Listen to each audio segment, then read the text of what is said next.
বলছে যে তোকে মারলে কি হবে, তোকে মেরে শেষ করে দেবো, 2 কোটি টাকা হলেই শেষ।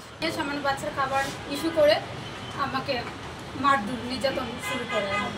সামান্য বাচ্চার খাবারটা সলিড খাবারের কথা বলা হচ্ছিল যে 2 ঘন্টা পর পর সলিড খাবার দেওয়ার জন্য, কিন্তু বাচ্চার খাবার 2 ঘন্টা হয় নাই, সলিড খাবার পরে 2 ঘন্টা হয় নাই দিকে আমি একটু দুধ দিতে যাচ্ছি।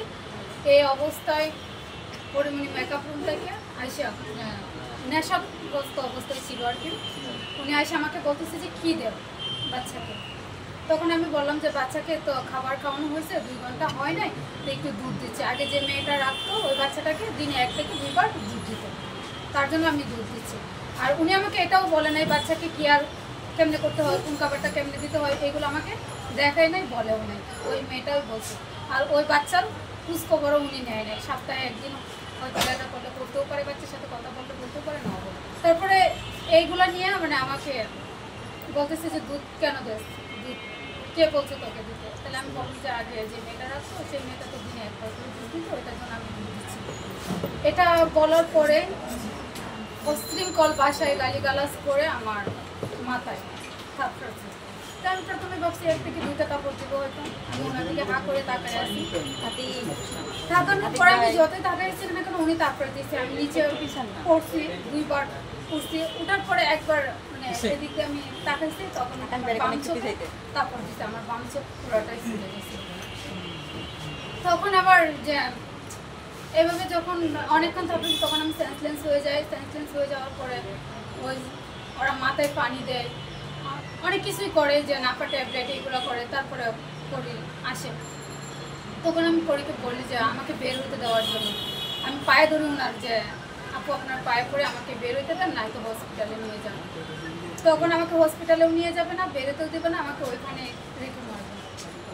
উনি আমাকে বলছে যে তোকে মারলে আমার কিছুই হবে না, মানে আমার 2 কোটি টাকা যাবে শুধু, আর কিছুই হবে না। এরকম ভাবে মারতেছে আর মানে বলছে, বলার পরে এইভাবে বলছে যে তুই কার কাছে যাবে, কি করবে, তুই কিছুই করতে পারবে না আমার। এখন এভাবে বলার পরে তো আর আমি কোনো কিছু করতে পারি না। তারপরে অনেক চেষ্টা করো এজেন্সি, তারপরে হচ্ছে ম্যানেজার, ওদের সবাইকে বলার পরে আমি কোনোভাবেই এখান থেকে বেরোতে পারতেছি না, আমাকে হসপিটালে নিয়ে যাবে না, বেরোতে দেবে না। তারপর লাস্টে আমি নিরুপায় হয়ে 999-এ ফোন দিই। এর আগে অনেক কিছু হয়েছে, কিন্তু আমি সব কিছু আর বলতে পারতেছি না আর কি।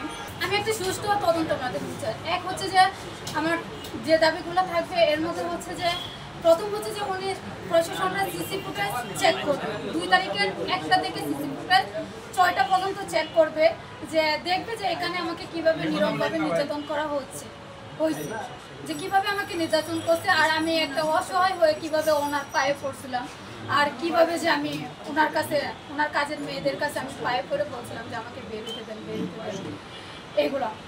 আর দ্বিতীয় দাবি হচ্ছে যে এইভাবে যাতে আমার মতো কোনো গৃহকর্মী যাতে নিরমভাবে নির্যাতিত না হয়। আমাকে যে মারে নাই, আমি 2 তারিখ থেকে তো আমি সিসি ফুটেজ বলতেছি, সে যদি আমাকে নাই মারে তাহলে 2 তারিখে সিসি ফুটেজটা উনি কেন দিচ্ছে না, আর প্রশাসনরাও কেন নিতে পারতেছে না? না, উনি যেটা দেখাচ্ছেন যে আসলে তার প্রশাসন তার পক্ষে না, এই জন্য তিনি আপনার নামে হচ্ছে যে সাইবার ক্রাইমের হচ্ছে মামলা দিয়েছে প্রশাসন। আমি তো চাচ্ছি যে 2 তারিখে সিসি ফুটেজ দেখাক, 1টা থেকে শুরু করুক, 6টা পর্যন্ত দেখাক, যে আমাকে নির্যাতন করার পরে আমি কি অবস্থায় ছিলাম, আমাকে কেমনে নির্যাতন করছে, এখান থেকেই তো বের হচ্ছে। প্রশাসন সিসি ফুটেজ দেখে সুষ্ঠু তদন্তের মাধ্যমে আমাকে একটা সঠিক বিচার দেয়। আইনের প্রতি শ্রদ্ধা, যে আমাকে একটা সুষ্ঠু অসহায় ভিত্তিতে মানে আইনের প্রতি যে গভীর শ্রদ্ধা, তিনি তো আসলে বলেছেন যে আপনাকে 2 কোটি টাকা দিয়ে আসলে প্রশাসন দিয়ে আপনাকে মানে থামাবে। এটা আসলে কিভাবে সম্ভব? হ্যাঁ, উনি আমাকে মারছে আর বলছে যে তোকে মারলে কি হবে, তোকে মেরে শেষ করে দেবো, 2 কোটি টাকা হলেই শেষ, মানে। আর ওইটাই হচ্ছে যে ওনার প্রশাসন কিছুই করতে পারবে না। তারপরে হচ্ছে যে ওনার অনেক বড় বড় লোক আছে,